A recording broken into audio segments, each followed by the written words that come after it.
Why do some videos go viral, and why do some videos, despite a lot of time and effort going in, just fall flat?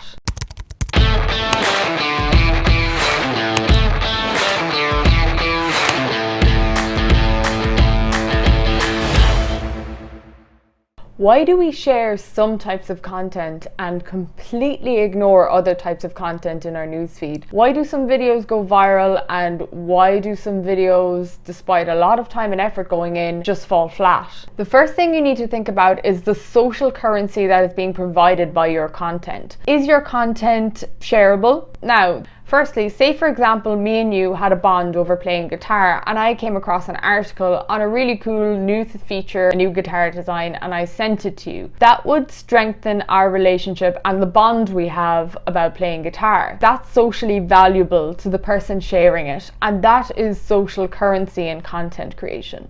Now, on the flip side of that, sports or movies are huge industries that lots of people are interested in. But actually, content on a large scale like that, if there's too many people that come to mind for someone, they may not share it as frequently. So niche content is key, and that is relevant for social currency. The second thing to take into consideration is triggers. Are you associating your content or brand with something that's a little bit different? A really powerful example of this was Kit Kat. They associated themselves with coffee and break time. So their famous advert, have a break, have a Kit Kat, rings true for all of us. So those things add a trigger layer that can trigger a thought process about your product or service. The third thing is triggering emotion in your content. It doesn't necessarily have to be about people being happy or sad, but triggering emotion in your content can be really powerful. A good example of this is Dove.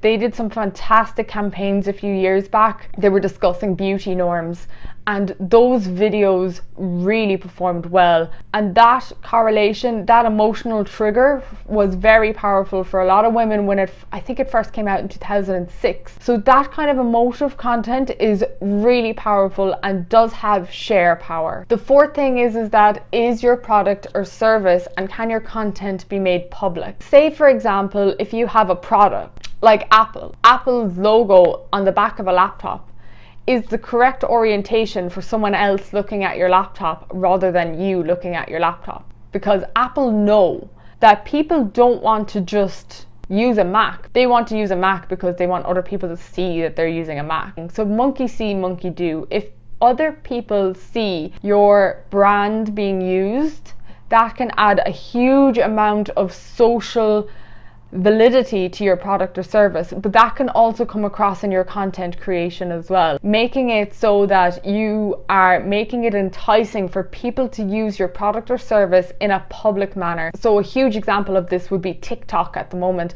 A lot of artists are creating songs specifically for TikTok. Why? Because the people on TikTok will do the advertising for them.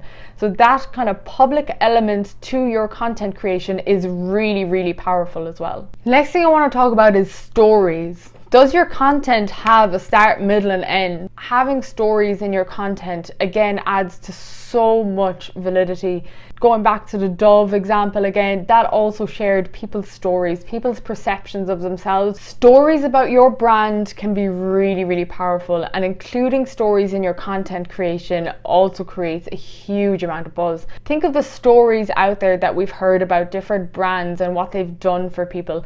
For example, with the Dove campaign that I mentioned earlier, that also triggered the emotion side of things. It had great social currency, but also what it did was it provided a new narrative for women who wanted to look away or find a different path from the standard beauty practices that would have been the norm in media. It's changing a little bit now.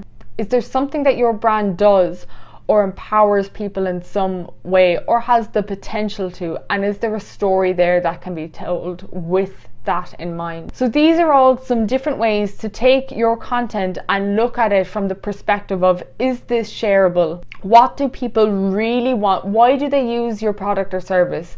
Getting right down to the nitty-gritty.